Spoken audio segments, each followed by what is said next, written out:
Alright, this video looks at section 3.6, solving nonlinear systems of equations. I need you to remember that a system of equations is just two or more equations. For what we do, we're going to stick with two equations. A system is two or more equations. The systems that we look at are going to have either a linear and a quadratic, so two equations, one linear, one quadratic, or the other type of system we will look at is two quadratic equations. I need you to remember that when you solve a system of equations, you're looking for a point that satisfies both equations. You're looking for an ordered pair x and y that satisfies both equations. Or, when we did linear equations, we were looking for a point where the two lines intersected. So the solution to a system is a point that is on both lines. Hence, a point that satisfies both equations. Today's systems, though, are going to be either a linear and a quadratic, or just two quadratics. Now, the graphs can intersect. When I have these types of systems, the graph can intersect in, well, maybe they don't intersect at all. No points. Maybe they intersect at one point, or they might intersect at 2 points, and those are the only three possibilities. So the types of systems that we're going to look at, there's either no solution, one solution, or two solutions. Now let's think about what these could look like. If there's no solution and I have a quadratic and a linear, let's look at that first, a linear and a quadratic. So I have a parabola. So maybe my parabola opens upward. Maybe it looks like that. Okay? And if a line doesn't intersect it, maybe it sits down here somewhere. Those two are not going to intersect. So a quadratic function and a linear function that do not intersect. So no solution to the system. One solution. This time, let me draw a parabola that opens downward. So maybe I have a parabola that opens downward. And I have a linear function that comes across like this and only touches it, which is called a tangent line. They only intersect once. So there would be one solution to the system of equations. That's the second possibility. Final possibility is, what if they intersected twice? Let's draw a picture of how that might look. And these are not the only possibilities. These are just pictures showing you what could happen to result in two solutions. So maybe we have a quadratic that opens upward again. Maybe I have a line that crosses it or intersects it twice. My system would have two solutions. Let's move on to a system that has two quadratic equations. Okay, two quadratic equations. So two parabolas.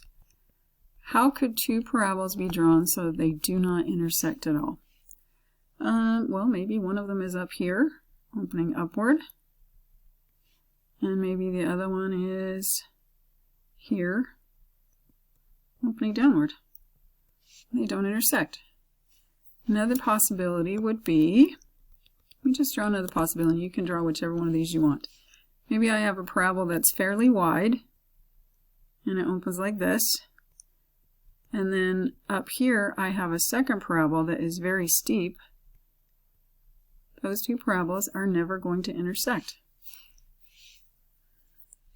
So that's another possibility of a no solution system of equations. All right. One solution. Think about how that could happen. Maybe they're like this. And they share a vertex, one opening up, one opening down. That would be one solution. It's one point that they share.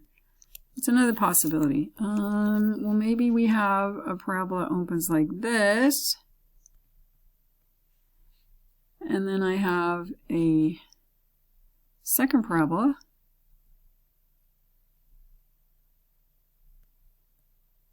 that looks like that.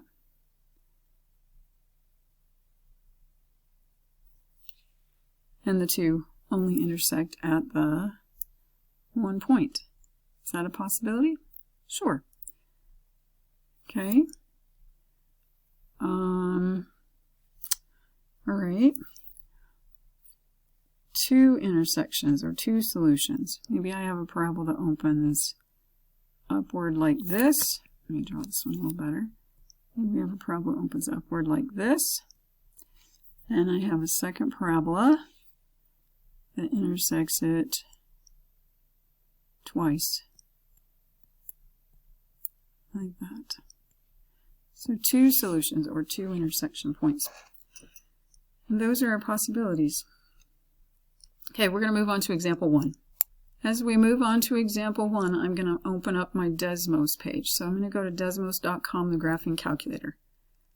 Alright, I've opened up Desmos, and I'm going to move it around a little bit as I do this problem. But in example 1, we're going to graph two equations. And we're going to do this solving the system by graphing. We're going to use the Desmos graphing calculator. And then we're going to also solve the system by substitution. So let's go ahead and do this by graphing. So I'm going to move this over a little bit, and I'm going to type in the equations. Y equals 2x squared plus 5x minus 1, and y equals x minus 3. So y equals 2x squared plus 5x minus 1, and y equals x minus 3. So I'm going to type them in. So here's y equals 2x squared. I can do an x squared by doing the shift 6, which is the exponent function.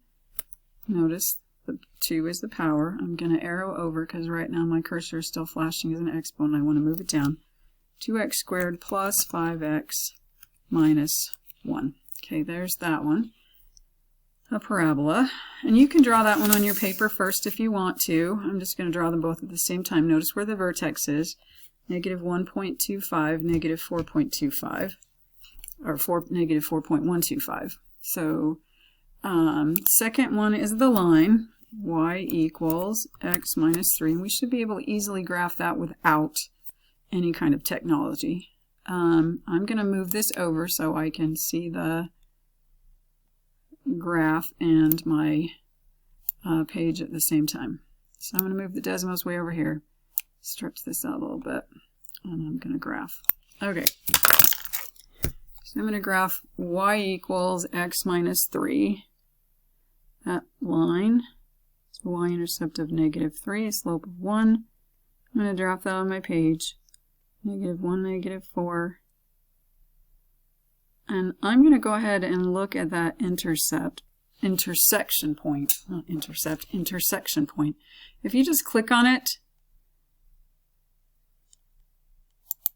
Desmos will highlight it for you. And if you're not quite sure, you can zoom in on it. Okay? See that intersection point right there? Negative 1, negative 4. I'm going to write that down on my paper right now. My intersection point, and there is only one, is negative 1, negative 4. Okay? So my point negative 1, negative 4 is my intersection point. Parabola opens with its vertex right over here. Remember what we said it was. I'm going to click on it again. Negative 1.25. So negative 1 1/4, negative 4.125. So barely below negative 4. Our parabola had a y-intercept of negative 1. I'm going to draw this fairly accurately. It goes through the point 1, 6, because if we plug in a 1 for x, we get 2 plus 5, which is 7. Take away 1 is 6. Look at those things as you graph these. We hit our vertex, we turn, and we go up. It's going to go through the points. I need a little bit more space. So maybe I'll zoom in just a little bit more. Okay. From that point negative 1, 4, it goes down a little bit to the vertex. Just a little bit. And then it turns and goes up. And we're not going to be quite as accurate on this side. But we could click on a few points over here and find some more, right? We could actually click on a few points over here and we find that it goes through the point negative 2, negative 3. Doesn't want to show up there, but if we plug in negative 2, we do get negative 3. And there's our graph. Notice negative 1, negative 4 is our one and only solution. Okay, I'm going to go ahead and solve this by substitution as well. Let's see if you guys remember substitution. So with substitution, I have these two equations. Y equals 2x squared plus 5x minus 1, and y equals x minus 3. Now the idea behind substitution is you solve for one of the variables solve one of the equations for one of the variables. So I'm going to look at this one right here. The y is already solved for. The y is by itself. And then we replace that y in the other equation with the x minus 3. That's how substitution works. Notice the y is already by itself in both equations. So literally we can take the first equation, replace the y with an x minus 3, and solve this equation. Okay?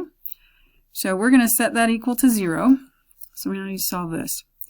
We're going to, so what we did, we took this, we went over and we replaced the y with x minus 3. Okay? We're going to set this equal to 0 because it's a quadratic. So we need to set it equal to 0. So we're going to subtract an x. We're going to add a 3. So we're going to have 0 equals 2x squared plus 4x plus 2. And you can switch sides of the equation if you want to. I'm going to factor out a 2 because everybody in sight is even. So we've got a GCF of 2. So we've got 2 times x squared plus 2x plus 1 equals 0. I just switched sides of the equation. We can do that, right? I can throw the 2 away because is 2 ever 0? No. So what I end up solving is this quadratic right here. So notice we can divide out constants like 2 and throw them away. But we're going to factor x squared plus 2x plus 1. Now if we remember, that is a perfect square trinomial pattern because if we take the b value and we cut it in half and we square it, we get the 1. So this will factor as a perfect square trinomial. I hope we're starting to recognize those. Factors as a perfect square trinomial. When is that going to equal 0? Only when x plus 1 equals 0. Subtract a 1. It will equal 0 when x is negative 1. Okay, now when we're solving a system of equations like this, it's not enough to find the x. We also have to find the y that goes with it. So I'll go back to either one of the equations. Either one. It doesn't matter. And we substitute it in an x equal negative 1. So we get y equals negative 1 take away 3, which is negative 4. So our solution, our one and only solution, is negative 1, negative 4. Same solution we got by graphing. And that is our first video.